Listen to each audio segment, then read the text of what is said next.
Hi, this is Dan Bullard, retired electronics engineer, out on the front deck of my houseboat again, out on Multnomah Channel. I want to talk about the validity of the Bullard Harmonic Solution. That's an article that I wrote for LinkedIn, and you can find it if you go look around. When I got kicked off of all these sites, and they were saying stuff like, oh, the humps in a spectrum of a distorted sine wave are because of the sine and cosine functions in the FFT. Like, are you questioning the validity of the Fourier transform? You're going to have to go back to 1819 or something and like try to convince Fourier that he was wrong.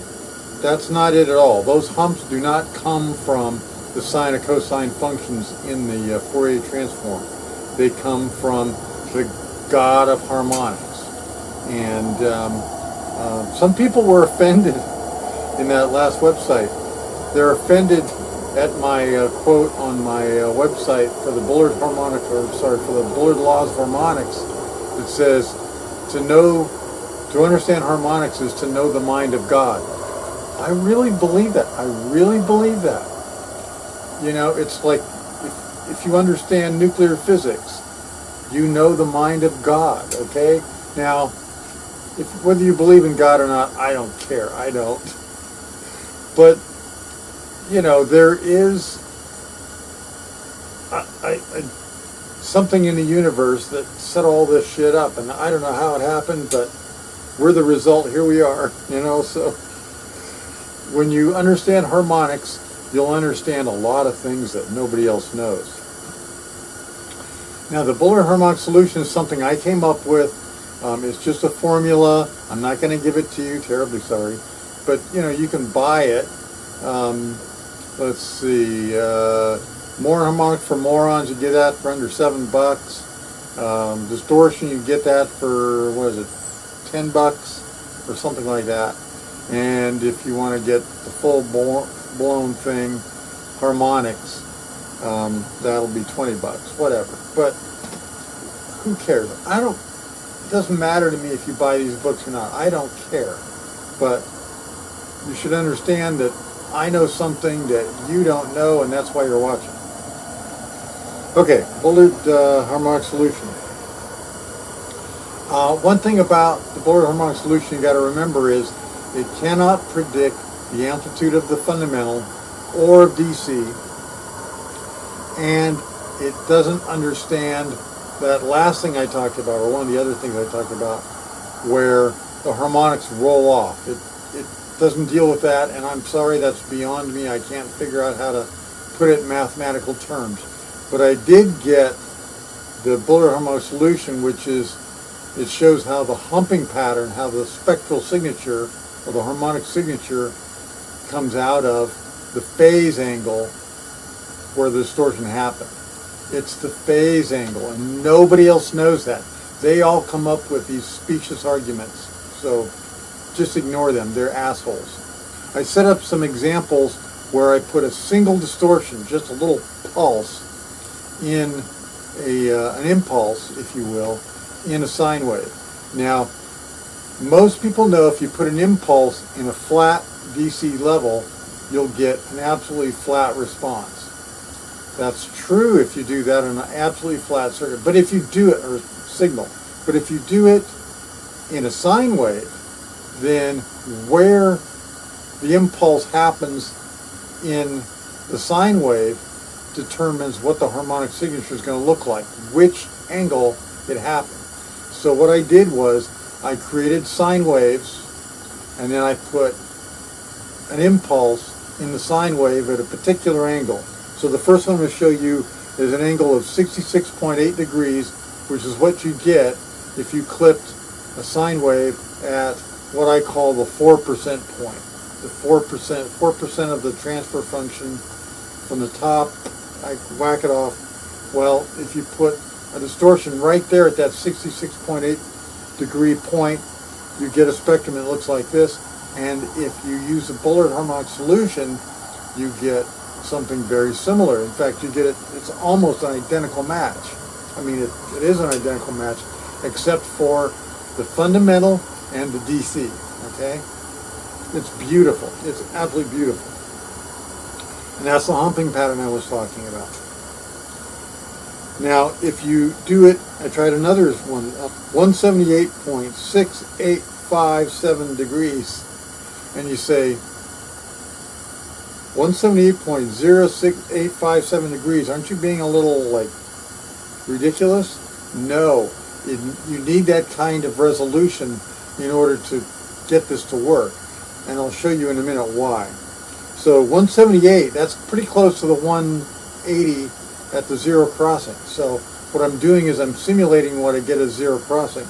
Notice that the spectrum of the actual waveform, the blue harmonics, that's the odd harmonics, rise up out of the noise floor just the way they do on the Bullard Harmonic Solution. So the Bullard Harmonic Solution predicts this behavior where you get close to the 180 degree point and the even harmonics start off high, but the odd harmonics start off low and then come up out of the noise floor while the even harmonics are rolling off. That's a different behavior than what happens at the peak.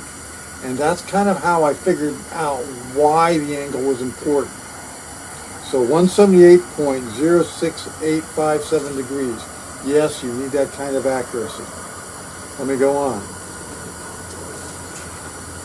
The next one I did was, let's get close to the other side. We'll get to the zero, near the 0 degree thing. So I did 13.01 degrees. And here it is, 13.01 degrees. It's not a humping pattern per se, it's a harmonic signature. That's what I call it.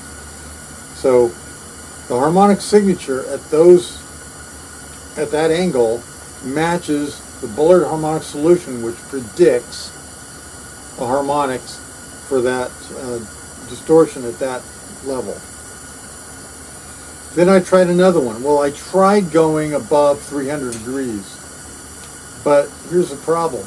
The Bullard Harmonic Solution is smarter than that. You can't pass an angle to it that's greater than 270 because that's the bottom of the wave. And if the wave has not passed through a distortion by the time it hits 270, it isn't going to hit one. Sorry, what goes up must come down, and what goes down must come up. If it came up, it had to have gone down. And so it couldn't have happened at any angle after 270. Sorry, just can't happen. So I thought, well, okay, well, what I meant was, let's try it at 239 point something. And so I put a distortion in the wave in my transfer function. I don't just put things in a sine wave. I put things in the transfer function and then let the VLOOKUP table go through its business with the sine wave and do its thing. So 239.0688719 degrees, I get this picture. Now, it looks like a pretty good match, but if you look closely, it doesn't really match very well because there's one thing at the minimum that doesn't come through properly. So I thought, okay, I must have got the angle wrong. So I went into my transfer function and double checked, and oh yeah, it wasn't happening at that level. It was happening at 239.061 degrees. So I changed my setup for the Bullard Harmonic Solution. I ran it at 239.061 degrees. Nailed it. Well, you know, pretty much. I mean, nailed it. There's a problem at that point because it's really hard to get really good accuracy with a calculator and in Excel to get exactly where you want to go because of the, remember, my VLOOKUP table is 10,001 points, but that's not enough. An analog device has an infinite, that's the point of analog, has an infinite variability. And so in the real world, it would be a little bit different than that because I can't get to that level because I don't have infinite resolution in my VLOOKUP table. Now, I briefly considered going to like 20,000 or 100,000 points, but you know, this thing is pretty unwieldy. This Excel spreadsheet is pretty unwieldy as it is. And it already takes 45 minutes to run through this, 45 minutes to an hour, hour and a half. And I don't have all day. And anymore, I don't have a PC. I'm doing all this stuff on a Mac from 2012. The simulations I did on a PC that I got when I worked for Applicos. And I got that in like 2014, I think. It was a 2014 Lenovo. And I've got a video that you can see where I show the difference between the Macs and the Lenovo. And the Lenovo is a piece of shit. So what happened after, what? It's 2000, so it was 5 years. The Lenovo took a crap. And I had to go buy a keyboard because the keyboard on the Lenovo went to shit. And so that extended the life a little bit. And then eventually it just crapped out. And I had to throw the Lenovo away. So I currently don't have a PC. And please don't send me money because I don't want a PC. I really don't want a PC in my home.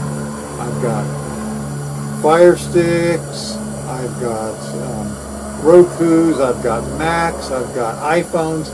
I don't want a PC in my house.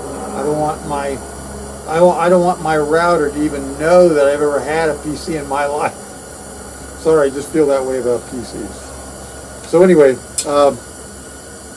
it's kind of fun. The Bullard Harmonic Solution is real.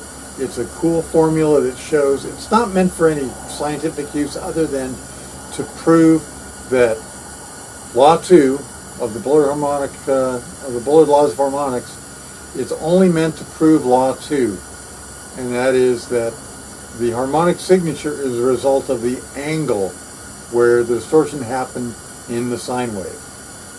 Okay, that's all it was meant to do. But you're welcome to modify it if you want and maybe make it, you could basically do the FFT for the world without an FFT if you could figure out the whole thing, but I came close enough. That's good enough for me. And all I got is a high school diploma, so what can I say? I mean, that's not bad for a guy with a high school diploma. Anyway, that's enough for now. This is Dan Bullard on the river.